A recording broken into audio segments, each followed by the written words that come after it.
So if you have questions at any point, just I would say shoot them in the tech. It usually goes better. Shoot them in the big chat box. It's a little bit easier, and then from there, I'll get to it when I can, because usually that's the best way as we progress. So just at any point, if you feel like you want to see or you have a specific question, I'm happy to answer it. So just type it in. I think that's the best shout. So we will start, and like I said, I'll admit everybody as we progress. So the goal for me, with this is to help everybody and help all our parents. So just to get a perspective sort of how we do this and what it looks like, is it's not an easy process. So, just looking at the numbers, it's really about 7% of American soccer players that graduate from high school, basically, is where that number comes from, are going to play at the high in college, right? Which is the highest level in terms of where you want to get to after, before professional. So one is I always have this here in this corner is, your son in this case, he has to be the hardest worker. He has to be in the top 7% probably of hardest workers. If he's not that, it's going to be a big challenge, no matter how many camps you would take him to or how many tournaments he would go to. If he's not in the, let's say, top 10% of hardworking players, in the country, it's going to be difficult just because of the numbers. So that's one part. Another part is sometimes I think parents spend too much time in players, just thinking only Division One. And we'll talk a little bit about how many spots there are in Division One and Division Two. But the reality is that because there's so few spots in Division One, if you only shoot for those, you might not play anywhere, which is obviously not what we want. So we'll go into those details in a little bit, but I just wanted to give you the numbers. So it's about 7 to 10%, we'll say, are going to be able to play college soccer from all of the kids that are graduating high school, and we'll talk about why. But that's really what I want to do here ultimately is help you. How do you get into that 7 to 10%? So one, here's some of the challenges, and then we'll get to that. Right, there's more international students. So if you look here on the soccer side, it's about a quarter, and that number is going to go higher. Is probably higher on the next time this comes out. So about a quarter of men in Division Two, and then in Division One here, it's 34%. Men's soccer players, right, are international. So one, besides the fact that it's just a small percentage of kids, there's also a whole bunch of international students that are going to play college soccer. Marshall was actually the number one team in the country in Division One this year for most of the year. Hugely foreign influence, and they actually won the national title in 2021. So we do have that. So there's a lot of international students. So let me give you some of the numbers so we can get an idea. So about 205 Division One programs.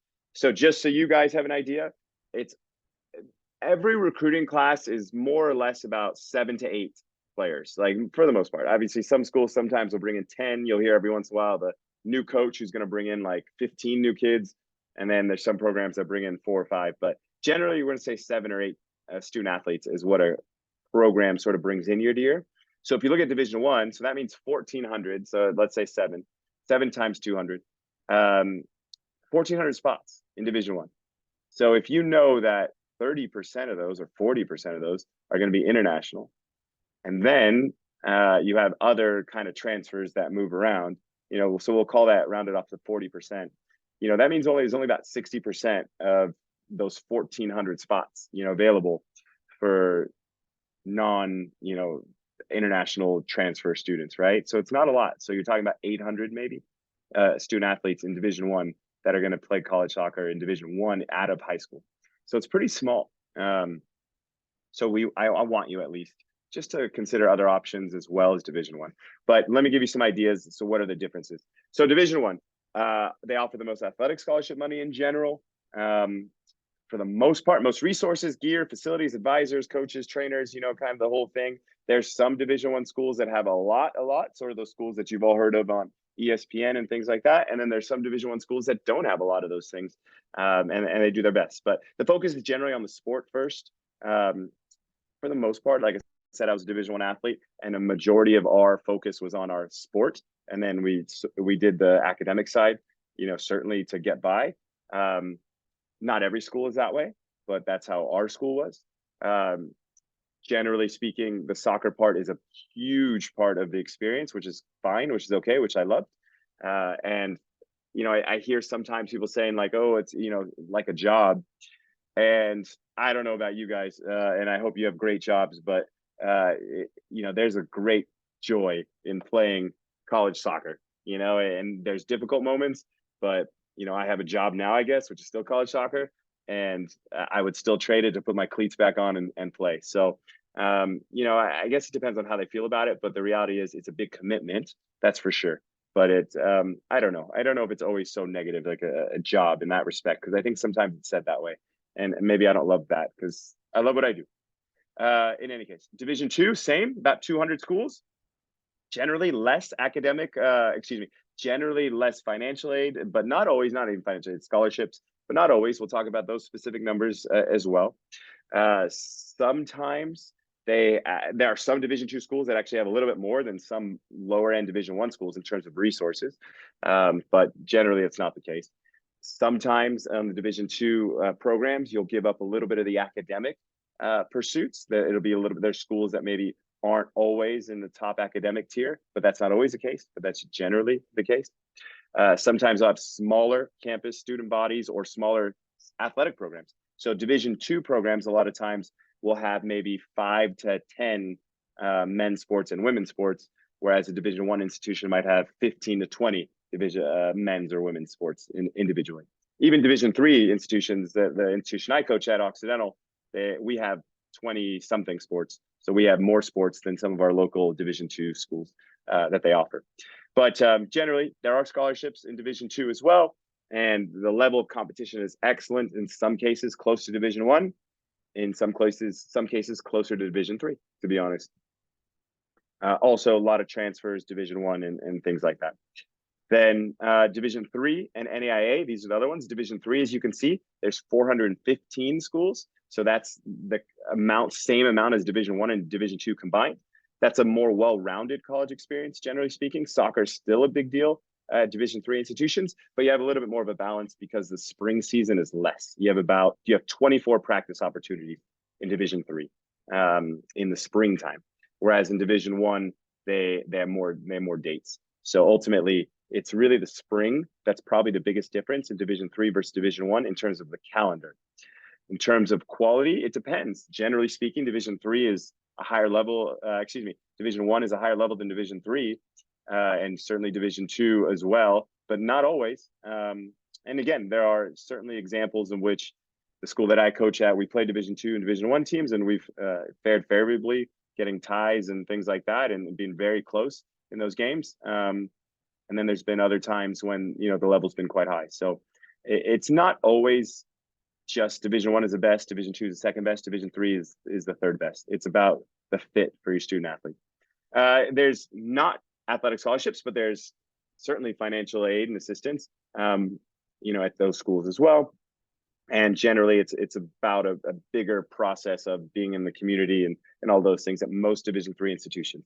It's not always the case. There's some Division one schools that do a great job of that, and then there's some Division three schools that don't do a great job of that. But generally speaking, Division one is a little bit more focused on the sport itself. Division two is closer to Division one, sometimes just slightly fewer resources. And then Division three is more of a focus on the entire experience of the student athlete in the classroom, on the field, and a little bit in the community, depending on the school. But ultimately, Division three has no athletic scholarships. That's probably the one main factor that comes into it, although most Division three schools package very well for merit aid. And then there's one thing that's called NAIA, the National Association of Intercollegiate Athletics. So there's another almost 200 schools, right, that maybe are worth exploring. They have the most financial aid in terms of scholarships for men's soccer, that more than Division one. And again, that does depend completely on the school. Not all NAIA schools are fully funded, so you wouldn't necessarily find that, but it depends on where you live. But if you can look at NAIA schools, those are sometimes great opportunities for players to go to schools and get athletic scholarships and still play at a high level if the school fits. So the level is somewhere between Division two, Division three generally, although there's some NAIA teams that are just as good as Division one teams also. So I guess it's what I wanted to show you with this is that there are 400 Division III schools, 400 plus, 200 NAIA schools, and 200 Division II schools. So between that, there's 800 other schools that are not in Division I that could be a really good option for your son. And I think sometimes what happens is families and players only look at Division I, and then everything passes by, and then they have nothing, and when they could have maybe gone to a better place or a place to play. So talking about the scholarship dollars, because this is what we talked about here. This number will be updated this is before COVID, and a lot of Division III schools have cut their athletic programs down. But scholarship wise, men's soccer, unfortunately, is not a big scholarship sport. It just is what it is. So if this is a big part for, as you're going through it, in Division I, even still 9.9, so it's 10, right? If an average roster size is 30, that means a coach has 10 scholarships for 30 players. And that doesn't renew every year. That's 10 scholarships throughout, the whole cycle, right?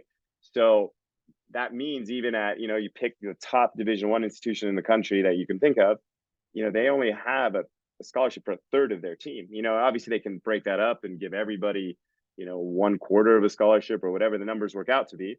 But the reality is it's not a big scholarship sport.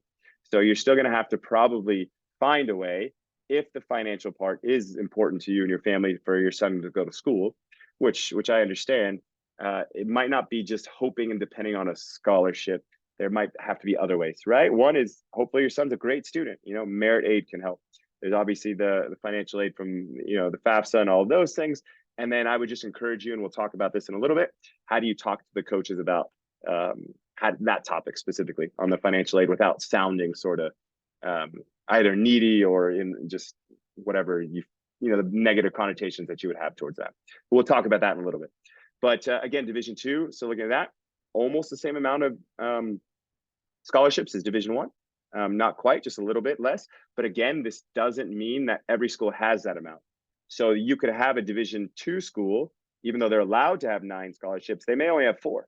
They don't necessarily have 9. Same as Division I, even though they can have 9.9, doesn't mean they do. They could have 7. I mean, there's some Pac-12 schools that only had 7, or 8. They didn't even have 9.9 until very recently. And then there's other factors like, is it international students? Which costs more money, and depends on if it's a UC school or Cal State school. So there's a lot of variables in that. But I guess the bottom line is I don't want you just to hope it's like a full scholarship for your son kind of deal, because that happens very rarely. Is there the guy that you know of that has a quote unquote full scholarship? Maybe that person, but that kid is either uniquely special, or there's other parts of the puzzle that you're not quite aware of, and they just call it a full scholarship. So like they get 50% from the soccer, and then the school gives, let's say, 50%, some version of that. But anyway, that's a part of it. We can talk about that in a little bit. Another challenge before we start talking about what you should do, because we will talk about what your son should be doing. COVID's still impacting the situation, probably one more year at least. The benefits of the COVID impact, though, is you can do Zoom calls with your coaches now. Trust me when I say coaches had no idea what a Zoom was before COVID. So now coaches can do it. So you can actually meet, coach, which is super cool. And then, generally, like, there's more information on campuses. Like, you can probably do virtual tours to every school in the country now, when you couldn't do that before. So I think there are some benefits to what did happen with the COVID in respect to recruiting. Challenges, still, there's less spots. 2024s and 2025, still one more year, one more class that could take that 5th year. So that means anybody who would be a senior this year theoretically has one more year if they want to take it. So there's less spots. Ultimately, one more class that has to cycle through that got the extra COVID year. All right. So I told you all the things that that might seem daunting, but at least now we know there's some of the challenges. So now it's like, okay, well, how do we kind of like help our son, right? So, okay, well, we understand all these things. So let's progress, right? So, some things as we go. So one, when we're communicating, right? Communication from juniors and seniors. If your son is a junior in high school right now, if he's a senior in high school right now or older, or, if I'm talking just to you, right? There's no limitations after the summer of your junior year. So you can call, text, email, coach can call you, no issues whatsoever. If you are a sophomore currently right now or younger, you can always reach out to coaches. So I think there's sort of a misnomer on that. So like you can literally send an email, you could call, you could text if you know them, you could go on campus, you can do that to a college coach at any age. They just can't respond to you directly if you're it's before the summer of your junior year. So if you're a sophomore or freshman, they can respond to you about camps, they can respond in general, but they just can't respond to you with specifics about your recruitment. So I would still say you want to continue to reach out to coaches, but just don't necessarily expect that they'll be reaching out to you if you're younger than a current sophomore in high school. But you can still go to the camps, you can still go to showcases, they can still watch you play, you can still send emails, you can still do all of that. So sophomores and freshmen, what should you be doing? Right. So, okay, then what do you do? So one is if you're a sophomore freshman right now, because you should start this process, because that becomes a part of like, well, when should we start this process? We should start this process now. Whoever I'm talking to, the process should start. It should have started yesterday, maybe, no matter where you are.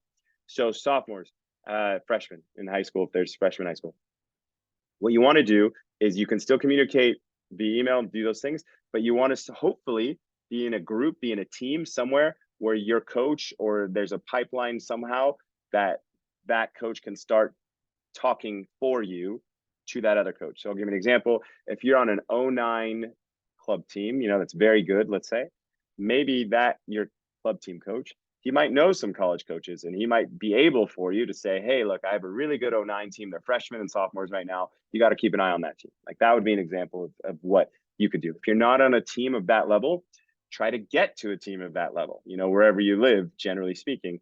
Can you get to a top team in your area, whether it's MLS or ECNL?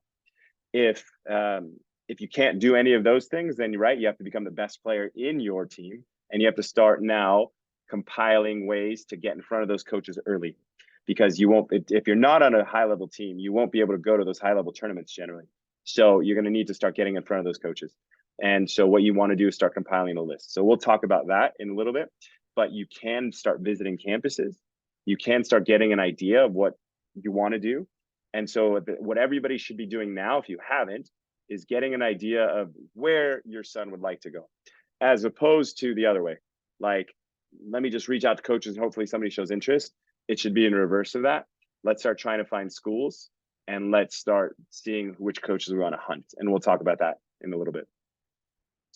All right. And then just for those who like, well, what about that sophomore kid? Again, maybe that outlier. Like, what about that sophomore who was committed? Like that's an outlier. Like literally, that just doesn't happen very often on the boys' side. It happens more on the women's side. And for those of you who have either gone through the process on the women's side, or you've heard of like the women's like players that are getting recruited super early, just so you know, Division I women's soccer also has the highest rate of transfers. So like, girls are going to schools and they're committing to schools as 8th graders, 9th graders, 10th graders, and they're leaving after 2 years, because, well, you all know, what you want when you're 13 and 14 isn't necessarily what you want when you're 20. And I wouldn't be in a rush, I guess. So if your son is not committed as a sophomore, don't worry, it's okay. But again, it's just a verbal commitment anyway. It's not even an actual written commitment, but I wouldn't be too rushed about that. The goal for me is not to say you should be committed by sophomore year. If your son is that good, people will know about it and he'll have his choices. So, all right, here we go. We'll start getting some practical stuff just so we can, kind of get an idea. I just wanted to lay a foundation of sort of the challenges we have. So in an ideal situation, you would like to do 4 touch points a year. That would be ideal at a minimum, at least, right? I mean, would be your goal. Like, can you do 4 touch points with a coach that you're interested in, right, every year? So what do those touch points look like? So one is a highlight video, right? So can a coach see an updated highlight video of you every year, right? You'd have to re-update that. So if you're a sophomore, you have to have a brand new highlight video your junior year. We'll talk about those details in a little bit. Right? That should be progressive. You should actually constantly be updating and reviewing and refreshing your highlight video, but you want your coaches to see your updated highlight video for sure. They'll ask you if they want to see a longer game film. I'll talk about details of the film in a little bit. You want a coach to see you in your environment, right? So that means in a tournament, a tournament where you play, your game, come to your practice, whatever is your environment, right? And this is ideal. I know it's not possible all the time, but this is ideal. So they can see you in your environment. You certainly want to be able to identify a camp that you can go to where they can work with you or see you or meet you. Certainly that, if it's possible. And then you want a personal, credible coach to speak on your behalf. So this would be ideal, those at least 4 touch points every year for one school, right? Like, or 10 schools, you know, whatever the scenario is, or 30 schools. And we'll talk about that, those details too. I'll get even more practical with you. But these are the touch points. It's like what we want. So we want, okay, we want our son to be seen at a camp. We want our son to be seen in a tournament, showcase, game, with scrimmage, practice, whatever. We want the coach to see our son in a highlight video. And we certainly want somebody to speak on his behalf for him. That's credible.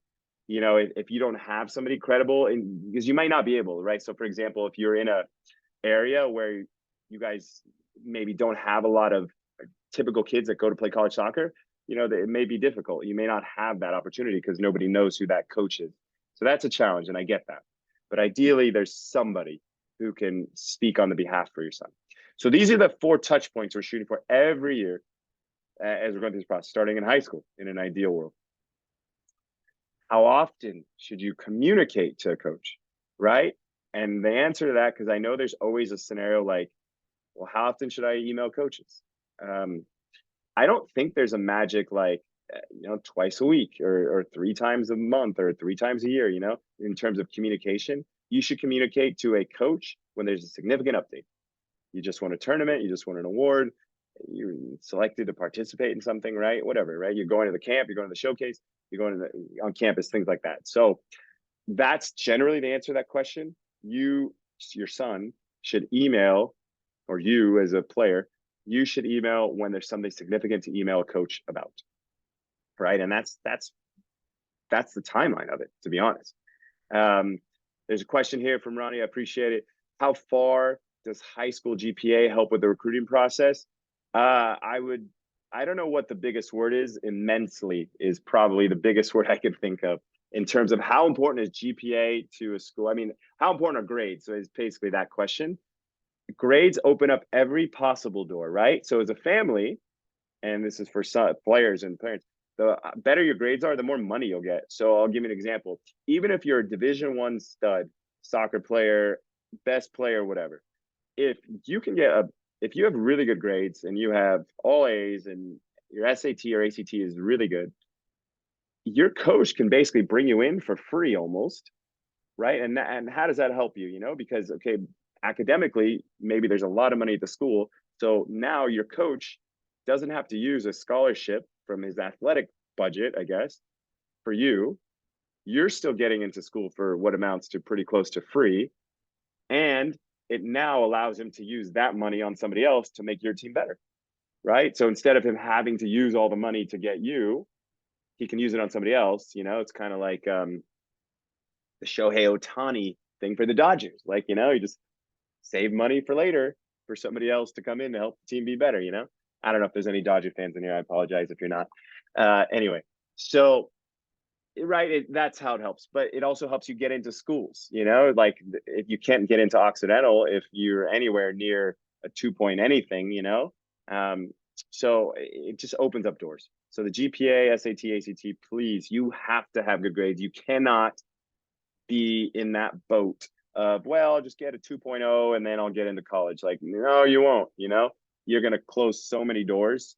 And, you know, at least for the NCAA, right? I mean, could you go to NAIA? Could you go to junior college? Of course, you know, there's plenty of players that start their career there, but it just makes it a little bit more difficult. So please, guys, don't be that guy that's like, oh, I'll just do the barely minimum passing and then progress from there. Like, you got to do the business right away.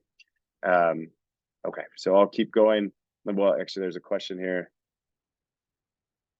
A question to Athena. I'll get to that because that's a pretty specific question. But generally, it just, you know, for kids who are graduating early, I'll get to those questions. So let me continue progressing and I will answer every question in the chat. So I will come back at any point. So continue to ask questions in the chat and I will come back to it when we do our questions. So what should communication look like, just to get back to progressing? So communication, one is you should have a online profile. So somewhere where a coach can click a link and it's like, okay, boom, here's what it is, right? Like I can see his video, I can see his highlights, I can see what school he goes to, whatever, right?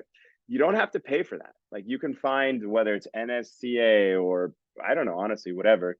Like you can literally find anywhere that can store his information somewhere. You might even be able to create it. But basically, you want a link that here's all of my information right here. Boom.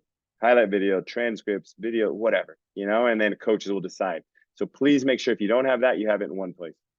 You don't want, if you're speaking of that, you don't want emails to come from an agency. So I'm sort of big on this. I don't think you need to have like agency on your behalf. I think what you can do is you can have a person that you work with that consults with you, right? That I totally understand, but you don't need somebody to send emails for you. You got to be able to do that. You don't need somebody necessarily even to make your film unless you have no idea how to make your film. And then in which case you would hire somebody to make a good film. We'll talk about that in detail a little bit as well. So I don't think you need to pay an agency to send emails for you. You don't need that. But, any sort of mentorship, any sort of guidance, I can understand that. But anyway, have one place where your stuff is, please. That's very important, so you can send a coach the link.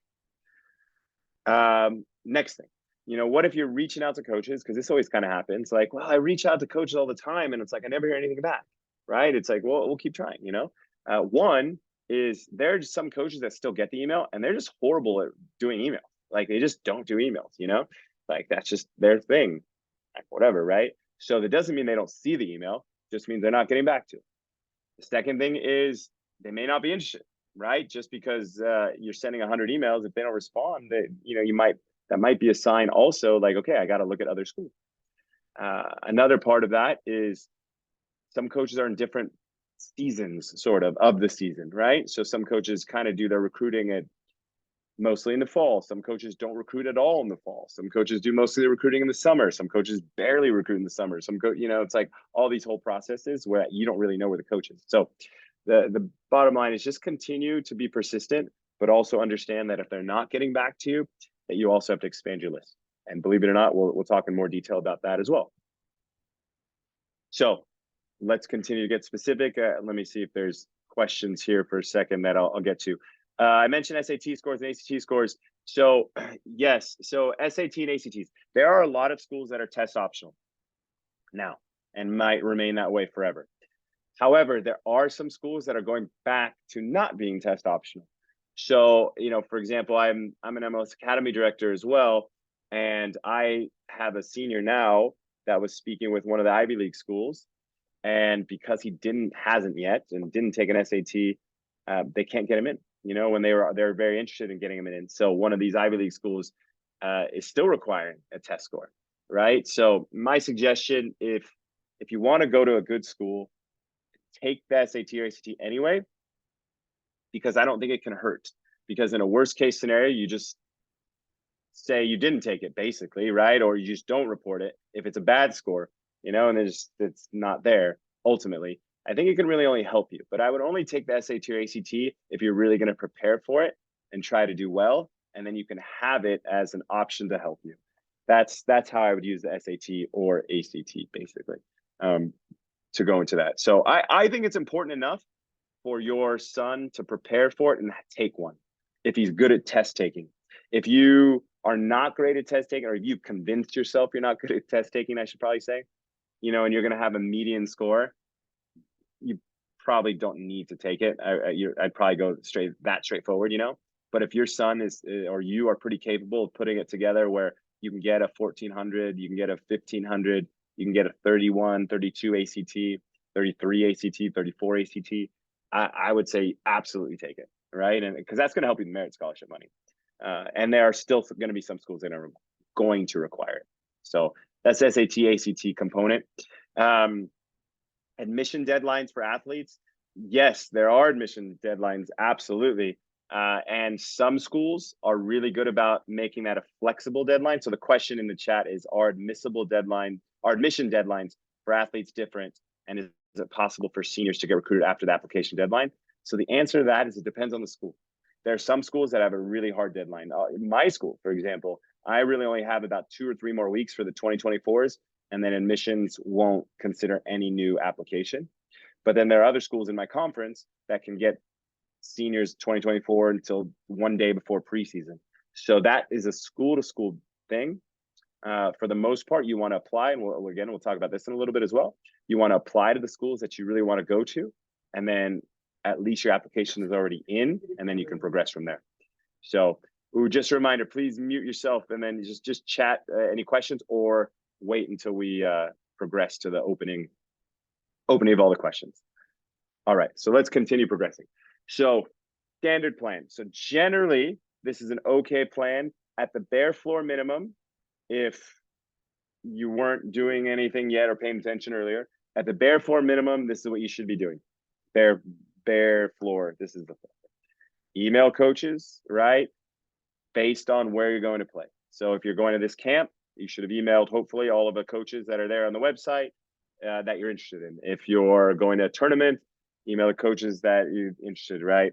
As early as possible. Go to the camps of the schools you've identified, obviously play well, in the summer and spring, wherever, and then try to get on campuses for those schools. If those schools are across the country or far away, try to get on campuses of local colleges. So you can at least just get an idea of what college feels like, I think the biggest thing that you can do, and we'll talk about this list, is get an idea of what feels good in terms of big school, small school, medium school, urban, or or not, basically, or rural, I guess, so just kind of getting an idea, and again, we'll talk about that. So at a minimum, email coaches, attend a camp showcase, play in front of them, right, with all the touch points, have a coach, we talked about that before, and get on campus.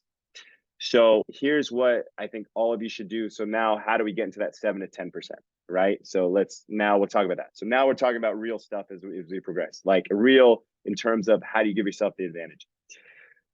Decide which schools are best for you and hunt those schools. So don't make a list of schools that are just like these schools that you see on ESPN and say, okay, well, these are my 10. I'm just going to hunt, whatever, right? Pick again. UCLA, Washington, Stanford, and Duke, it's like, okay, well, right? We talked about that before. Between those 4 schools I just mentioned, there's only taken about 7 or 8 guys. So we'll call it 7. We'll call that 28 guys. And half of those will be transfers and or internationals. So we're talking about 14 spots between those 4 schools. And then right from there, they have their pick of 100,000 freshmen, or that are going to be coming into school. So anyway, keep that in mind. But decide which schools are best for you. So in terms of number, general rule of thumb, which I think is fantastic, is 1 school per month before you graduate should be on your list. So I'll give you an example. If it was a summer, junior year going to senior year. So for anybody who's a junior right now, 2025, I mean, you could even do it now. But basically, you are more or less 18 months from graduation, generally. So your list, if you're a junior, should be about 18 schools. Should be about 18 to, we'll call it 15 to 20. Should be about your list. If you're a senior right now, right, your list should be pretty small. So you're 6 months from graduation, 5 months from graduation. So you should be under 5 schools, right? If not the 1 or 2 or 3, but you should be that far along, right? If you are a sophomore right now, right, you should have a list of 30 schools, that you're hunting, that you're kind of getting an idea from. But you should be at 30 I'm talking about if you're a sophomore in high school right now. Because and if you're a freshman in high school right now, then it basically, okay, we'll say 12 more, so 40 schools. But you should at no point be at, I have no idea which schools I'm interested in. You should certainly have a list of schools. We'll talk about how to get get that list.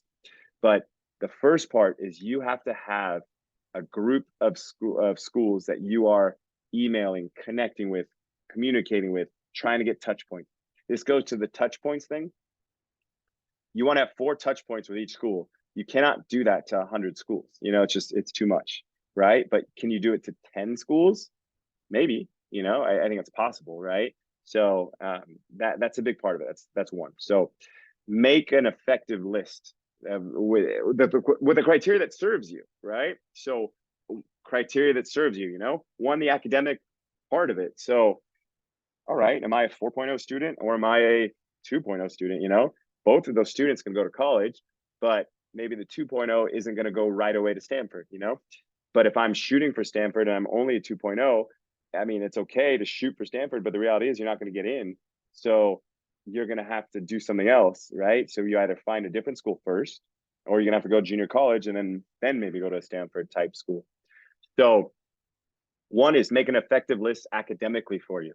So where do I fit academically? That makes sense. So, okay, so that's one. So we have all of these schools, 1,000 schools that you can play college soccer at, 4-year schools. All right, academically, where do I fit? Okay, I'm a great student, fantastic student. I can pick. All right, then you'll eliminate sort of the bottom half schools, right? So you say, okay, well, if I get soccer interest from blank school, academically that doesn't fit what I want. I can do a better academic school. So I'm not going to give up all the academics just to play soccer at that academically lower school than my list, right? So you can chop off just on the academic part, you can chop off 350 schools, 500 schools, depending on where your son falls in of the 1,000, right? Then does location and geography make sense for you, right? Do I want to stay on the West Coast? Do I want to stay on do I want to go to the East Coast? Do I want to stay on the East Coast? If you're from the East Coast, do I want to stay in the Midwest? Whatever, right? Again, you can chop off a ton of schools if you're like, I only want to go to the East Coast, or I only want to go to the West Coast, or whatever, right? If you're open to that, then you don't use that as criteria. But that would be an example, right? So if I say for me, I only want to go to West Coast schools and I'm very academic. I mean, now you just chopped your list. You only have 15 schools probably right there. I mean, you have the schools like in our conference, you have some schools in the whatever the Pac-12 is, whatever. You have some West Coast schools, like West Coast conference schools. That's it, on the West Coast. So you can just on the first 3, you could chop off 980 schools, right? Like to be effective. And then let's say, for example, if that was just your criteria before I continue to go into the 4 through 8, if I do 1, 2, and 3 academics, location, and well, I haven't even got to size of school, but academics and location, now I can start hunting schools that fit just that, right? And I can start now trying to get those touch points with those schools, but we'll continue. Size of school.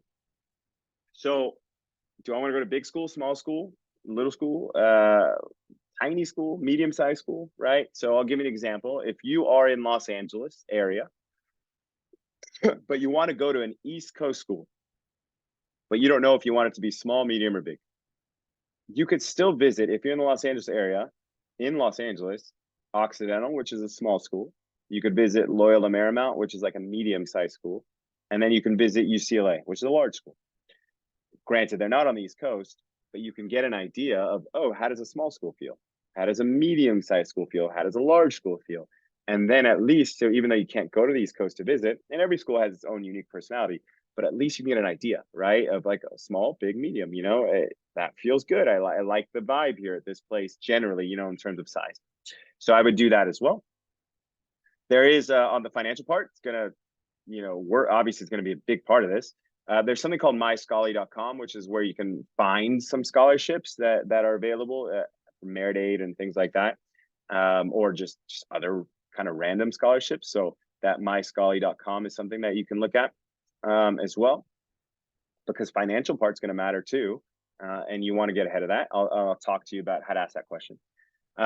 Your level, and this one for me is difficult because we all think that we can play generally at a higher level, but I also don't think somebody should ever tell you can't. My real feeling, and this is a big thing. Honestly, maybe if you're heard nothing else, if you hear this, listen to this part, is really how I feel about it. If you are desperate to say like I only want to play Division I soccer, and you're a senior right now, and you haven't had a Division I offer yet, or ones that you like, I'm not sure that even if you were to get an offer after this point, it would be worthwhile going to that school. And I'll tell you why. Because as a college coach, we're going to invest in those players that we want to be there, you know, on the early side, right? At any level, Division 1, Division 2, Division 3, as opposed to the players that come late. Now, having said that, are there players that come late on our radar that we hadn't seen and it just comes later? Of course, right? But that's still the coach saying, well, we want you now, right? We saw you late, but we like you. So we'll still invest in that player. But if you sort of just get into a team sort of at the bottom of the roster, ultimately the coach will recruit over the bottom of his roster every year, you know? So you don't really want to necessarily go somewhere where you're sort of less valued on the bottom of a roster. I'm not sure that's always the best fit. Are there exceptions to that? There definitely are, without a doubt. But generally, you want to go somewhere that you want, that the coach wants you to be there. You know, that the coach says, hey, I think there's something here. Doesn't necessarily mean that it has to happen early or late. So maybe the timeline isn't as important, but ultimately you want to go somewhere where the coach is saying, hey, you're important to our team, play, program, whatever. If all the other criteria works out, if it's in the academic place that you want, or the academic level that you want, if it's in the geographic place that you want, if the finances work, if all of the things like work, then the coach also says, yes, you want you to play. Okay, now pretty close to, you know, picking your school.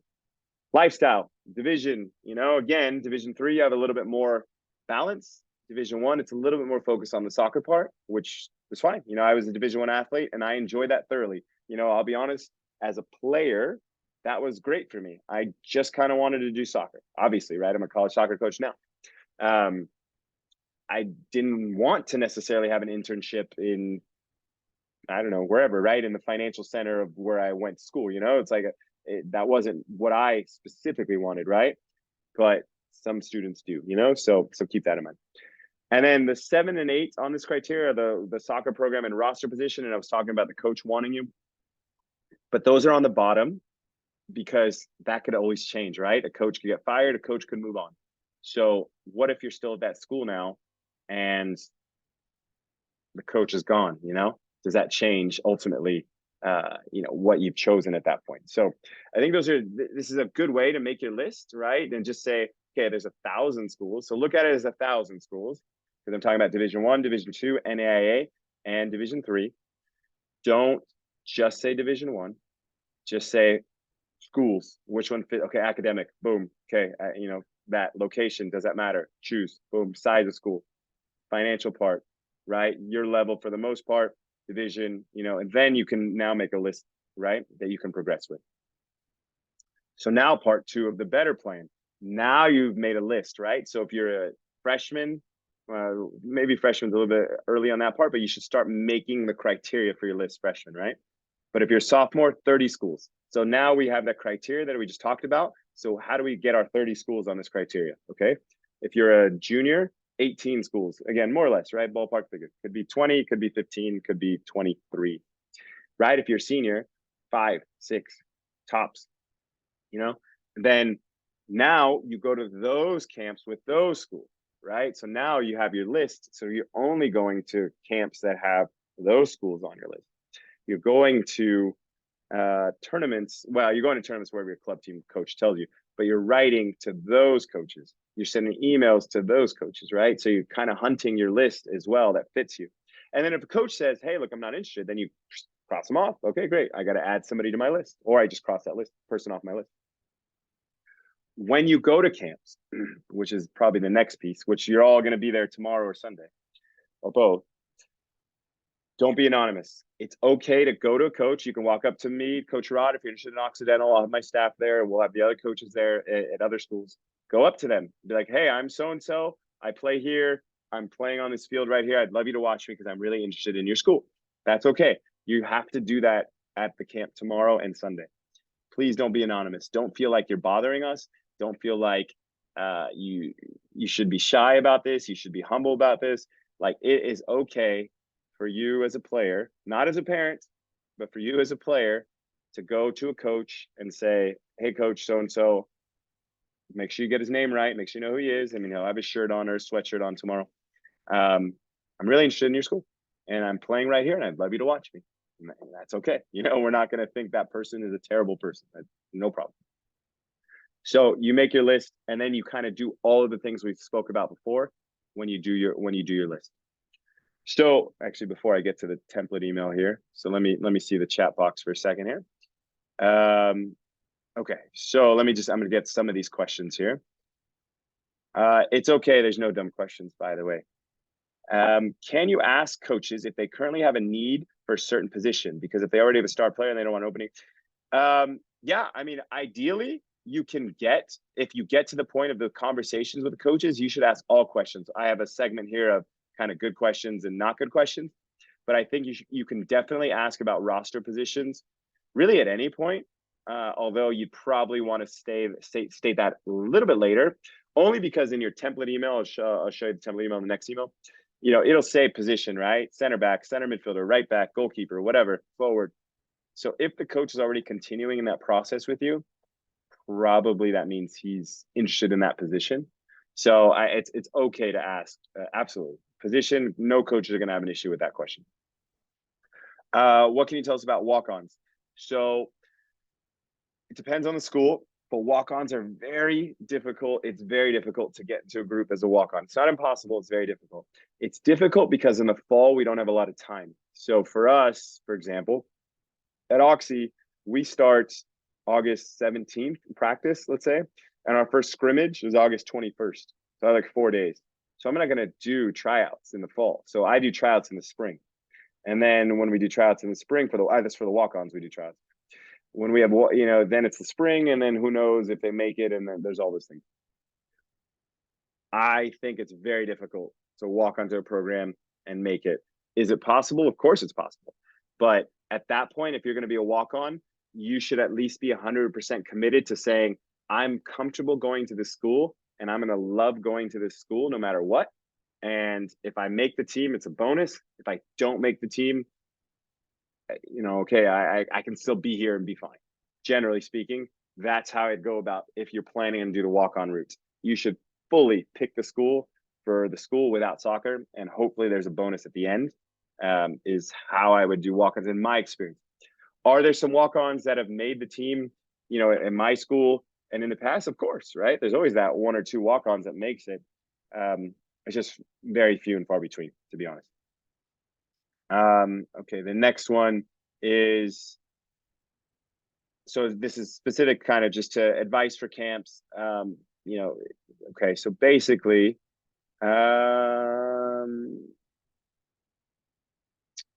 okay, this is a good question. So I'll synthesize the question basically, because I don't think you can all see this one. If your son is good at something that doesn't necessarily stand out, right? So like, let's say he's not a forward, so he's not gonna score, but he's a good passer, right? Like if just he reads the game well, those things like that. As coaches, we'll see this in the environment at camps, right? In small-sided games and big games and in training drills and all those stuff. But what he has to highlight and what your son has to do, if he's not going to be the one that's scoring all the goals. And by the way, if your son is able to score a whole bunch of goals, he should do that, right? So if you're like, well, he could score tons of goals, but he likes to pass. My suggestion is if your son is able to score a lot of goals, score a lot of goals. Do that, right? That definitely will catch the attention of a coach. But if that's not your skill set or tool set, that's okay. You have to be the hardest worker. You have to be coachable. You have to look at a coach in the eyes. You have to transition well from defense to offense in a game.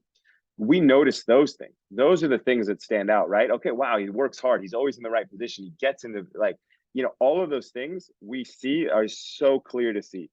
So even if he's not scoring all the goals and he's just like, he's just a good passer, right? No problem. He can be a good passer, but does he work hard off the ball? Is he talking? Is his head up? What does his communication look like with his teammates in the small games? Is he like a leader, Now, you're like, okay, but my son is shy. Okay, so now he's got to be the hardest worker. Great. So then he needs to transition well, right? So there's those things that as coaches we notice, because those things are what really win us games. We know there's that special guy that can score that goal here and there. We know there's that special defender that can do this, that, or whatever.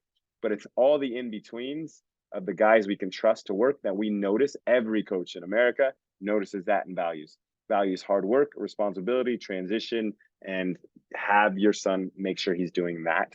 and he will get noticed for what he does. Because what we talk about is, man, that kid, he doesn't stop working. Man, that kid, he didn't give a ball away. Oh, and by the way, he was the hardest worker, and he was great to have in the training session, and he was great to have in the team in the small sided game, and he was great to have in the 11v11. We talk about those things as coaches. And he didn't score any goals, but you know what? He did all those things, right? We'll notice that. Now, if he's a forward, specifically, if he's a forward and he doesn't score any goals and he does all those other things well, we'll have questions about that, right? Because a forward ultimately has to score goals. But if he's any other position than a forward, he can do those other things I just said, and he'll stand out. Best case, so another question before we continue. What's the best case scenario for sophomore after tomorrow's ID camp? Best case for anybody who's a sophomore, realistically, is to have the coach know your son's face, to say, hey, you know what? Okay, what's your name? You're on this team. Okay, we're going to follow up on this team. To have that conversation, and for the coach to have given him specifics for the schools he's interested in, of what that coach wants him to do next, right? So if you feel like, I'll pick a school, Carnegie Mellon. Carnegie, you really like Carnegie Mellon's your thing. You really want to go there. You're a sophomore. You want Ross tomorrow to know you by your name. You want Ross tomorrow to be able to say, hey, this is what I'd love you to do. Maybe some point come to camp at Carnegie Mellon for us. Ross will say that maybe, but like, hey, I want to know what your spring and summer schedule looks like. And man, you're whatever, whatever the next part of it is. That's what you want as best case scenario if you're a sophomore tomorrow from somewhere of the schools you're interested in. What you can get, if you can't get that, because the coach may not be interested, right, of the school that you want tomorrow, but then you need to get, whoa, coach, what do I need to do tomorrow, right? What do I need to do to get on your list? It's okay to ask that question.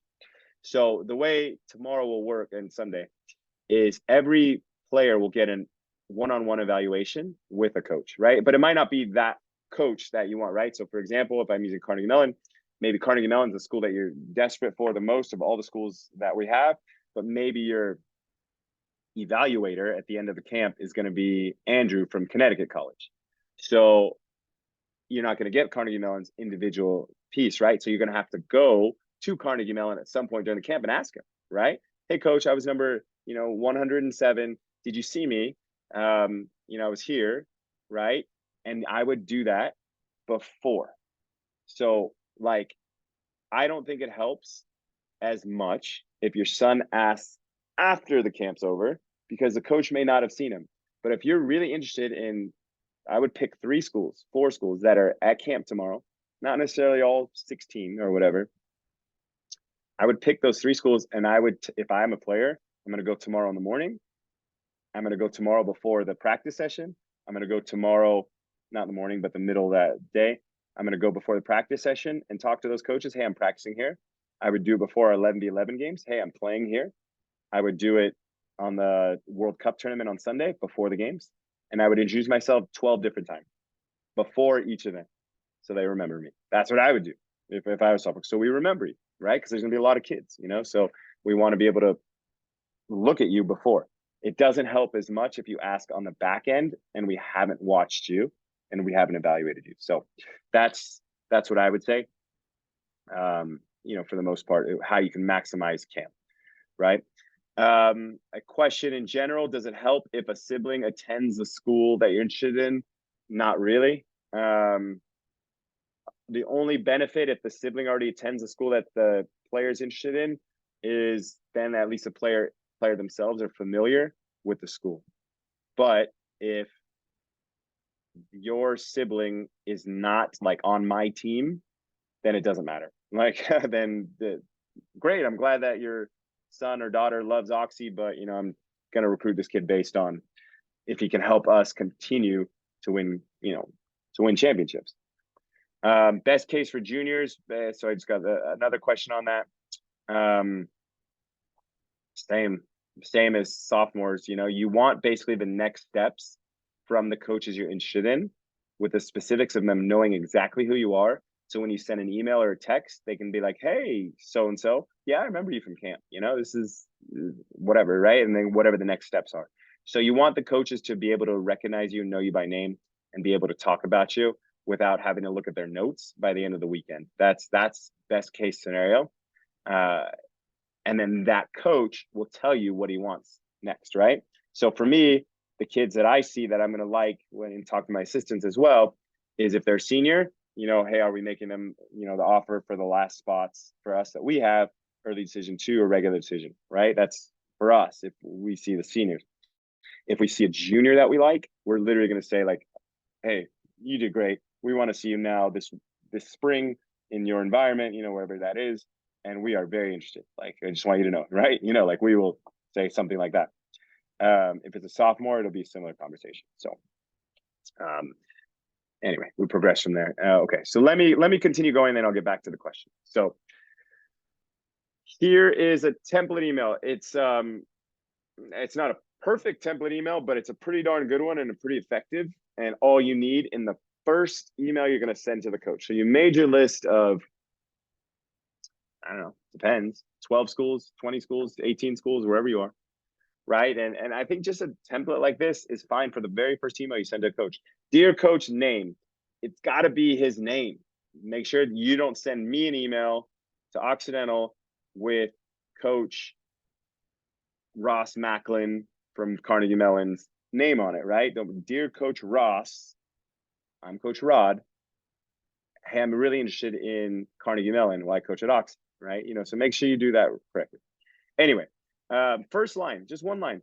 My name is whatever, and in research program, I want to congratulate you on something, right? Go on their website and find them something to congratulate them on, right? Like if it's Oxy, congratulations on winning the conference championship, going to NCAA tournament, going to Sweet 16, doing this, great. Okay, if it's a school that maybe didn't have that great of a year, then it's, hey, congratulations on getting so and so named first team all league. That's great, congratulations.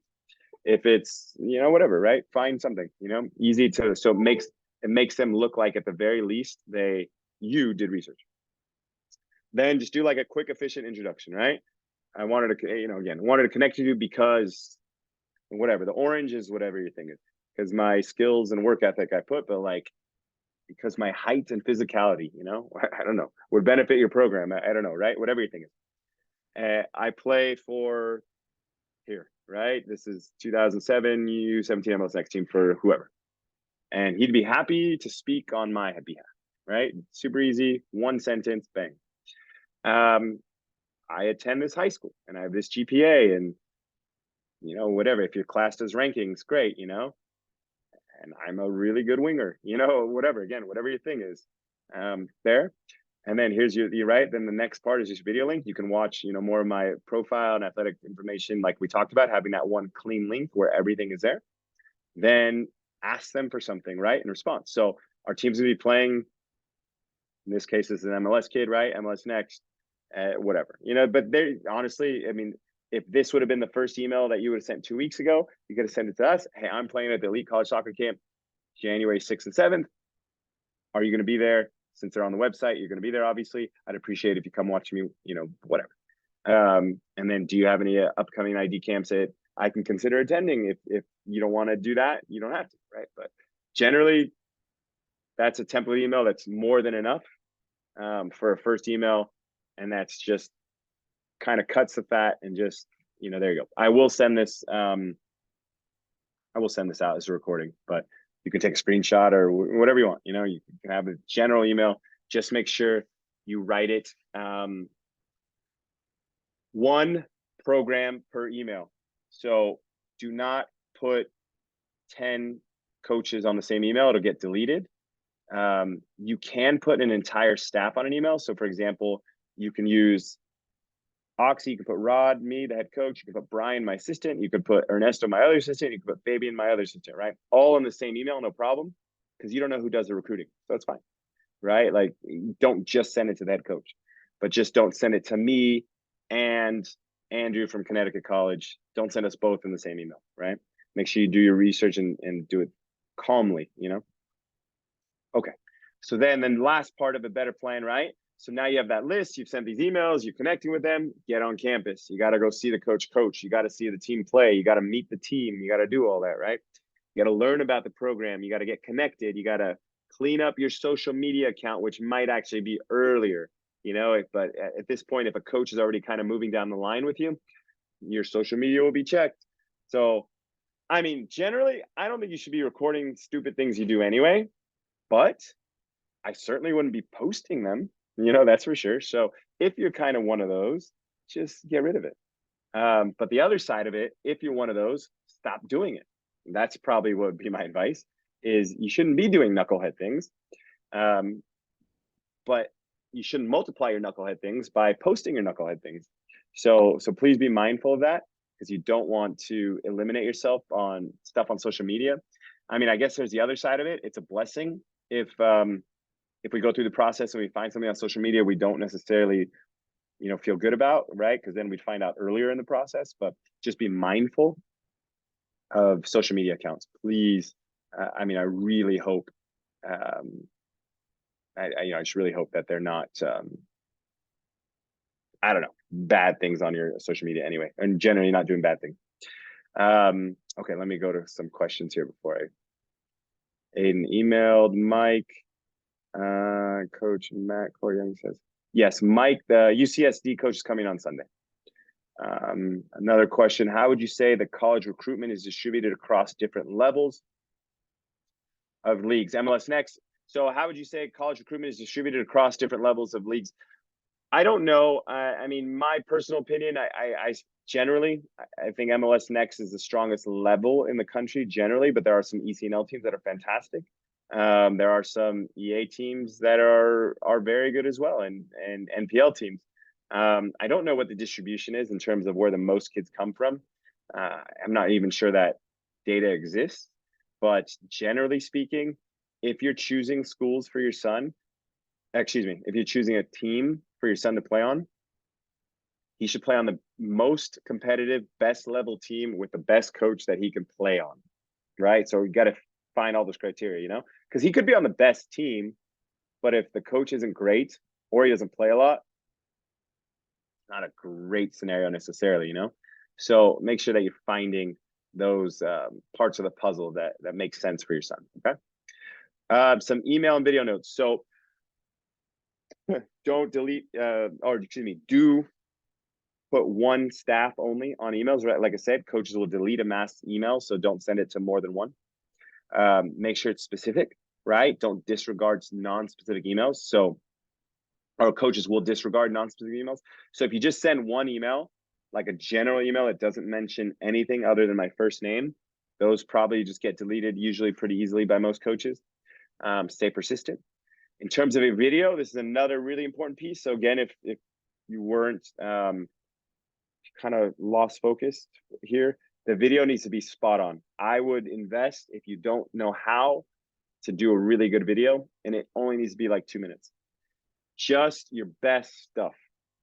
And every clip needs to have a halo, an arrow, a thing that says, where you are. Don't be like, hey, I'm the kid in red shoes and the white jersey. And it's like, man, that's like such a nightmare for college coaches. So I'll talk about the highlight video, but 2 minutes, 90 seconds, 2 minutes of your most recent best stuff. If you're forward, it should be goals. Just don't show us if you're forward, other things, just your goals. And then maybe a little bit of your build-up play and defending. Maybe. Should be goals. If you're a center midfielder, it depends on the type of center midfielder you are. If you're an attacking center midfielder, goals and assists. If you're a defensive center midfielder, you're breaking up plays, reading the plays and distribution. If you're a box-to-box type midfielder, center midfielder, right? Box-to-boxy stuff things. If you're center back, scoring set pieces, defending set pieces, and defending, right? Outside backs, kind of doing all that stuff. So just highlight your best stuff and just start with your very best thing. Whatever literally the best thing you've ever done on video, on a soccer field recently should be the first clip, and then work your way down. Coaches don't do it the other way. Coaches don't watch and then wait for the big crescendo at the end. Ooh, we're going to remember that scene at the end. It's the exact opposite. If the first clip doesn't make us want to see more, we will stop after the first clip. So the first clip has to make us want to watch the second clip. And the second clip has to make us want to watch the third clip. And then at some point, we'll get to a clip that we don't want to, that's not interesting anymore. And then we don't watch the rest of the video. So every clip has to make us want to see the next clip. So just use your best clip. And like I said, most of you won't have 2 minutes of good stuff, even though you think you will. You won't, you know? So please try, right? To just make it short and be really good. Again, video, clip, all that stuff. The music component is less important in some respects. Like, okay, I'll say this. No song will ever help you get recruited, but a song could help you get unrecruited, right? So it's kind of like just pick a general, if you're going to do music, just a general easy peasy music, ideally no lyrics, and just something that's a non-issue. Just keep that in mind. I would just be, I'm surprised how many times it's not the case. And then something that I've seen, and I'm going to go here, and Dan allowed me to show this video, but I'm not going to show it in its entirety. But basically, Dan, so kind of this is the beginning, right? So here, you know, it's his information, fair enough. He talks about himself for a little bit, a few seconds. Then his coach, who's also a college coach and his MLS Next coach, you know, says, hey, I'm Coach Derek, blah, blah, blah, blah. You know, this is Dan, whatever. And then Dan's video just plays. Oh, sorry, I can't. And then Dan's video plays with his highlights of his best things.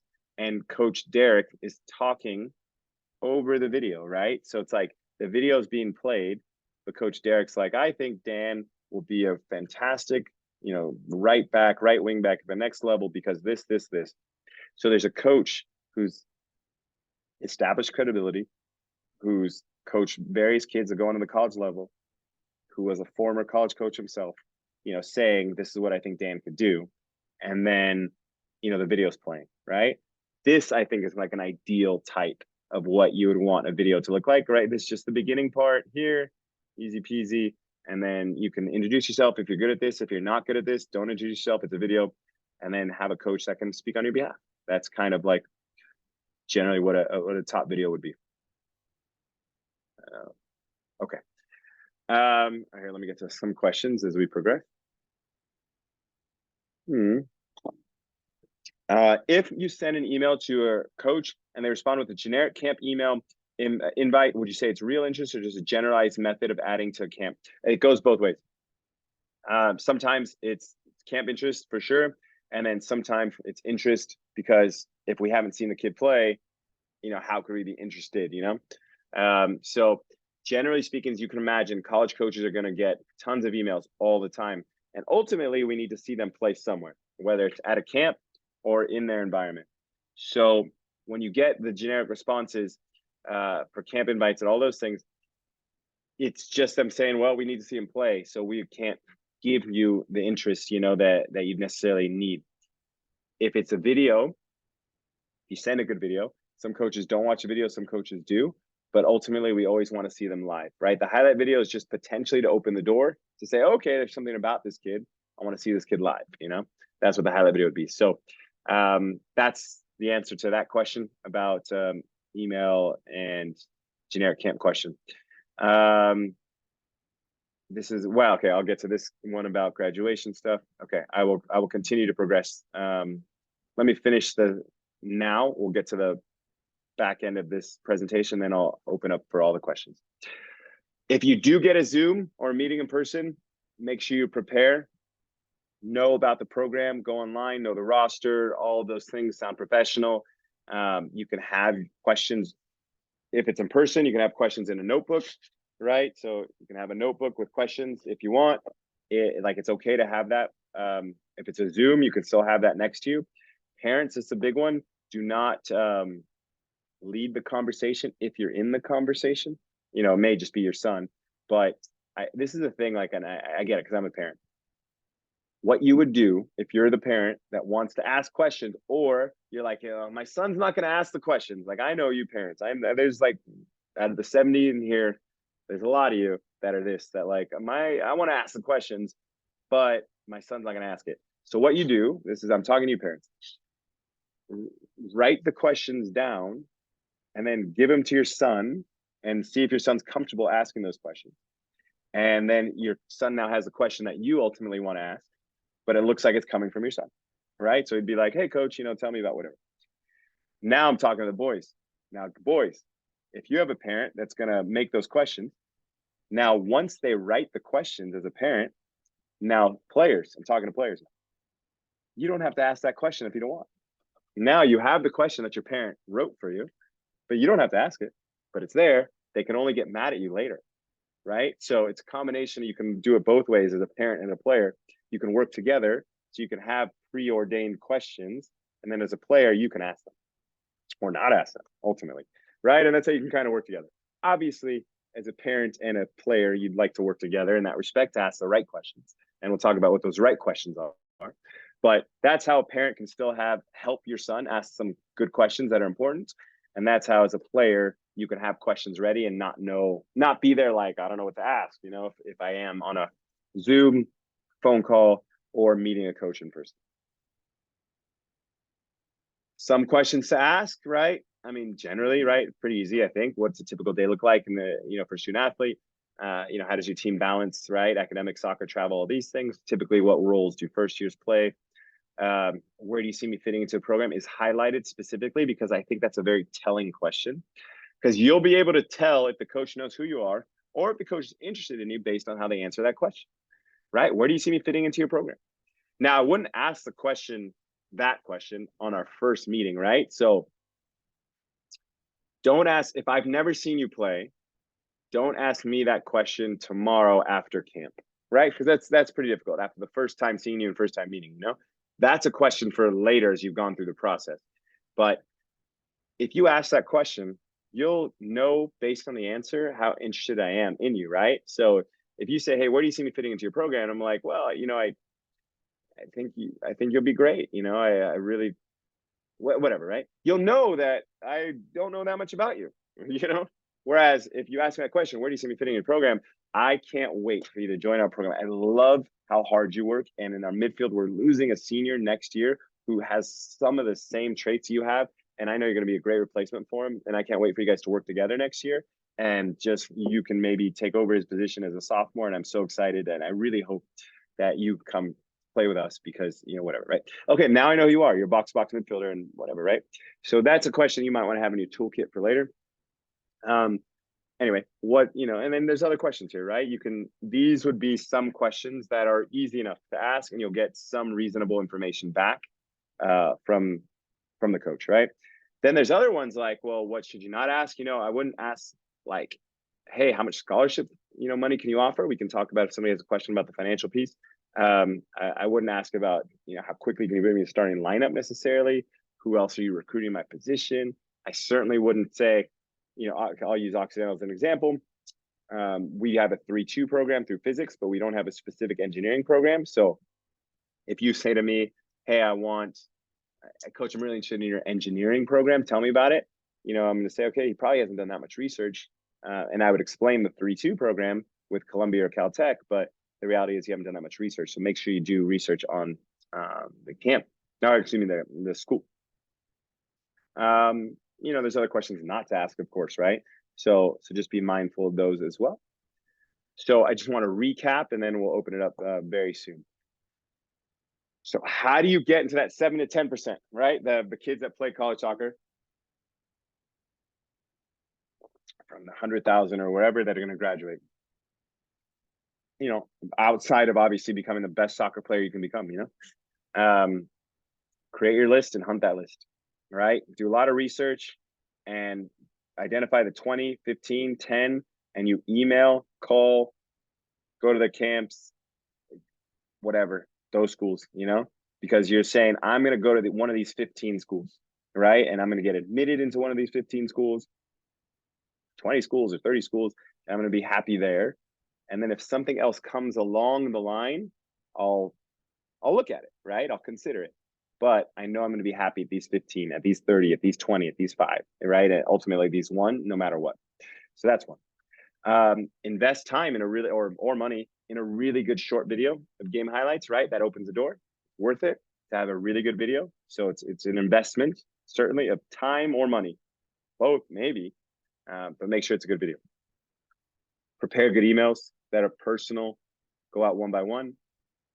You have to continue to have the 4 touch points. So get in front of coaches, right? In front of coaches at camps and tournaments. Learn about options, on the financial side and merit scholarship, but financial aid as well. You need to have an idea on your list of where do we fit financially? You know, knowing what Occidental costs, knowing what Cal State LA costs, knowing what Carnegie Mellon costs, knowing what UCSD costs, you know. Know that, again, there's 4 divisions of men's soccer, 1, 2, 3 plus NAIA. There's 1,000 schools. There's not just 200 Division I schools. So keep that in mind, right? You know, going back to the financial aid part, right? Again, you know, merit aid versus athletic aid. Be a better student. It always helps to be a better student. You know, again, get on email stuff, and then leverage your coaches for contacting other college coaches if you can, right? Those would be important things that you can do. Some frequent mistakes that families make, I know it's a little bit blurry here, is thinking that it's Division I or bust, right? We've spoken about that a little bit. There's so many amazing opportunities across the country. So please open up the spectrum, I guess, to that. Some families just feel like overwhelmed, and you know, it's experiencing analysis paralysis, or basic paralysis by analysis, sort of just kind of like not knowing what to do. There's so much to do, but I don't know what to do. You know, it's like just make a list and hunt those schools, and be proactive, right? And then get in front of them with the 4 touch points. And then you not filling out the NCAA clearinghouse. So like, this is a picture called the Eligibility Center, NCAA clearinghouse. You can Google it, literally just Google NCAA clearinghouse, and it'll show up. And your son, if he wants to play Division II or Division I, he would fill this out really in his junior year, end of junior year, in an ideal world. This, if he wants to play Division I or Division II, it's not necessary for Division III. It is necessary for NAIA. There's an NAIA clearinghouse. And that is just where you have to be cleared by the NCAA, right? So that's a small thing, actually, but it's just a mistake that most people have never heard of, you know? So if you want to play Division I or Division II, just get an NCAA clearinghouse profile, and that means you've been cleared by the NCAA, because if you do it too late, it's not impossible to do, but if you do it too late, it just delays the recruiting process. So you just want to be able to tell a Division I or Division II coach, I've been cleared by the clearinghouse, here's my clearinghouse number. And then the coach can type in your NCAA unique clearinghouse number, and then, you know, your information will come up that you're cleared. So those are some mistakes, you know. And then here's some frequently asked questions, and then I'll open it up to questions. Yeah, almost done, and then we'll go to Is that a questions. tweet? Mm. Is that a tweet? Ooh, mute yourself, please. Let's hold on. Okay. So some frequently asked questions about camps. Are camps a money grabbers? Camps? Yes, I think some totally are, to be honest with you. So how can you differentiate between good camps and not good camps, right? So families are going to camps. I think generally speaking, right, if it just doesn't seem as organized, or if it is organized, right, if there's pre-camp stuff and post-camp stuff, you know, are some parts, right? So like for us, you know, which is why we try to do as much value as possible, you know, like we try to give you the evaluations. We do give you evaluations of each kid, so your son can talk like this to a head coach, well, in person, or an assistant coach. You know, we'll give your 11v11 film. You know, we do stuff like this on the Zoom. I think if there's some camps that are just kind of like the kids are out there and they're playing, those might be a little bit more of a money grabber scam. So just be mindful of that. You know, I think there has to be some evaluation back to the players. They should be able to ask questions. They should be able to get some film footage. They should be able to speak to coaches in a specific time that's set aside for them. So I think those are some things of what is a good camp versus not a good camp, just to be mindful of. Another question about camps is, do coaches actually recruit from them? And this is a weird one, actually. Of course. I mean, right? Like, if we see a good player, it doesn't matter if it's the assistant coach or the head coach, to be honest. If we see a good player, you know, why wouldn't we want that player, right? And so it's a scenario where if my assistants, and this happens, right? My assistants go to camps all year long, right? When there's a good player that they see, they tell me like, hey, Rod, man, there's this great player I saw in, you know, Chicago, right, at this camp. We got to follow up with this kid. And then we follow up with that kid, right? Because I trust my assistant coach, you know, that's all. So, yeah, I mean, our assistants and those things and head coaches, they do get paid to go to camps, but they're also recruiting. I mean, it's just a recruiting process. So for sure, I mean, I guess I would say it depends on the school. You know, I imagine, don't get me wrong, There might be some schools that are like, hey, don't recruit from camps. Maybe. I don't know, right? But for the most part, it doesn't really make sense for any coach to go to a place where there's players and then not look at those players realistically. So those are sort of some of those questions. So now at least we kind of have an idea of what we should be doing. So let me go back here and let me see if I can answer all of the questions that were in the chat. Again, if you think about any questions, please let me know. So there's one question that was earlier. If your son is going to skip the 11th grade or like kind of just do it earlier, how does it affect if he's trying to play earlier? He's got to let the coaches know that. So if your son is in a scenario where he's going to skip a grade or some version of that and enter college early, I mean, he has to make the coach aware of that, right? And he basically is just saying if he's a junior, he's basically a senior, So if your status changes, please let the coaches know as soon as possible.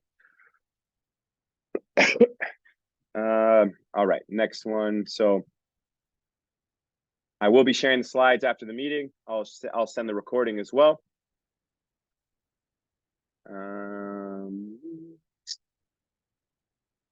Let's see. So next question, when will most players be able to commit for the 2025? I mean, nobody can officially commit or sign anything until their senior year. So the early portion of their senior year, you can verbally commit. If you verbally commit to somewhere, that can happen after your sophomore year. I mean, it can happen earlier than that, but that's just a verbal commitment, but you would take a verbal commitment seriously. So nobody actually signs anything. They're not allowed to until their senior year. So I wouldn't worry about that component. But in respect to when can players commit, I think players should commit when they found the right place. And that could be early, that could be late. I think you have to pick the right place. Like I said, UC San Diego's coming Sunday, just not Saturday. Tomorrow, will the boys be divided by graduation year, a camp or mixed? They're going to be mixed. So I've done it in the past where I don't think it makes sense to have just the sophomores together, just the seniors together, just juniors, because then all the coaches kind of just watch, whichever age they want. They'll be mixed. The boys to the whole weekend, they'll be mixed. Should a winger add assists to their highlight video? Absolutely. Anything that leads to goal scoring or not should absolutely be added there. If you don't have a good highlight video, keep attending camps. Or is a highlight video a critical part? A highlight video is not a critical part. A highlight video is just a part that is helpful to open the door. If you can continue to get in front of coaches, you don't theoretically need a highlight video, but a highlight video just opens doors if you can't consistently get in front of coaches. So I guess I'm going to backtrack slightly. What I said, it is an important part. I think you should have a good highlight video, but if you don't have a good highlight video, then you have to find a way to get in front of coaches a little bit more often. We have a friend whose son is a senior, recently committed to D3 school. He hired a local agent to handle his recruitment, and parents said it was helpful. How do college coaches feel about being contacted on a player's behalf by an agent?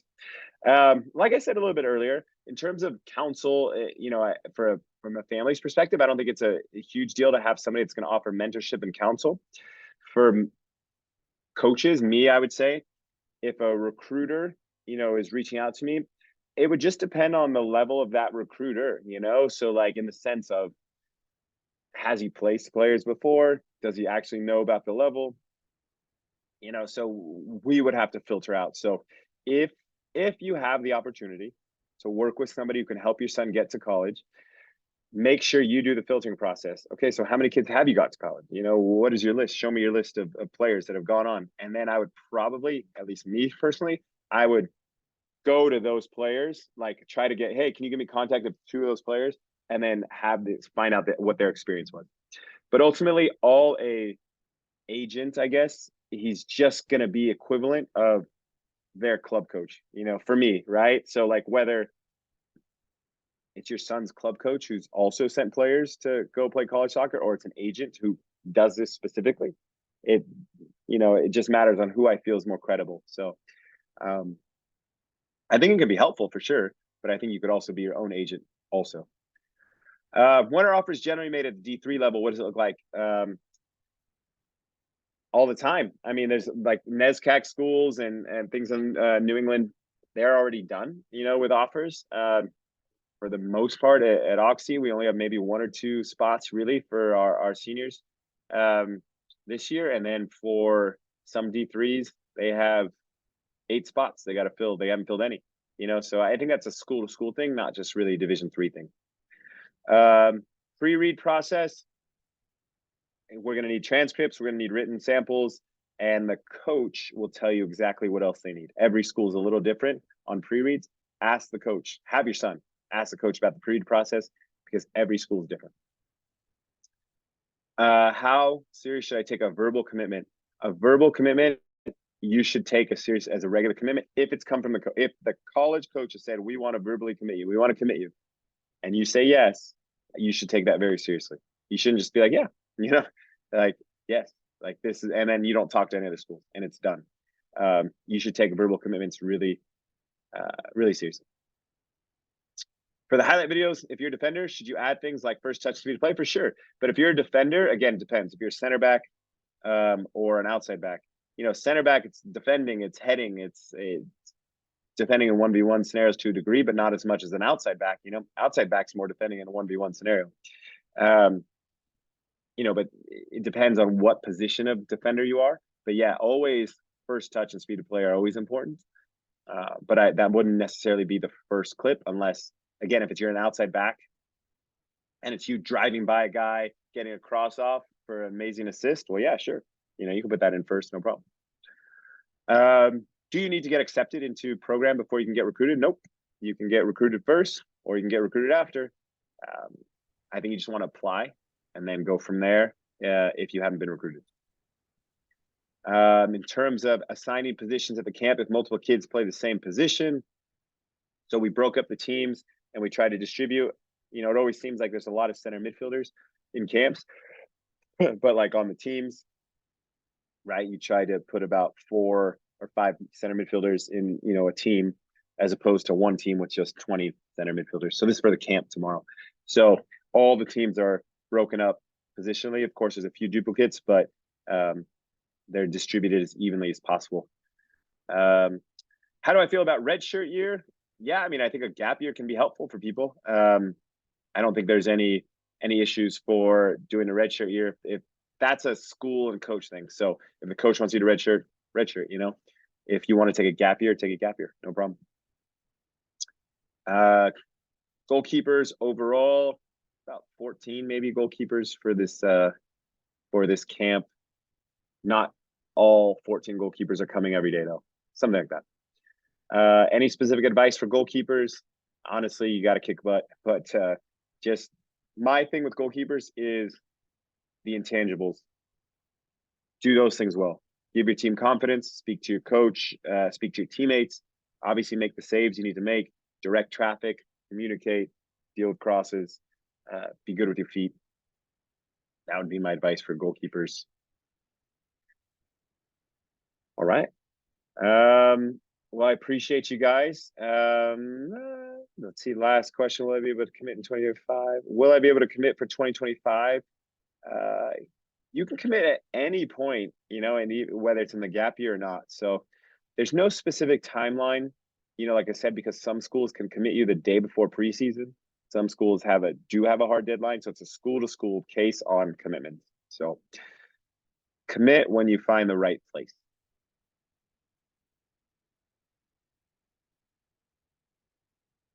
Okay.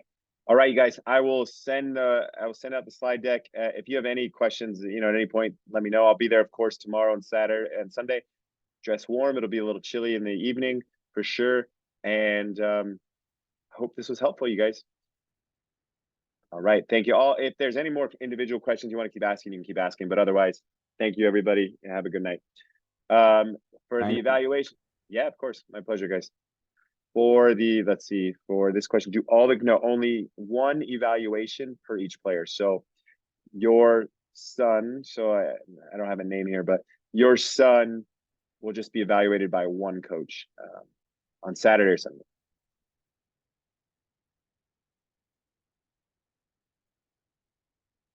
All right, you guys, have a good night. Take care. Good night. Good night.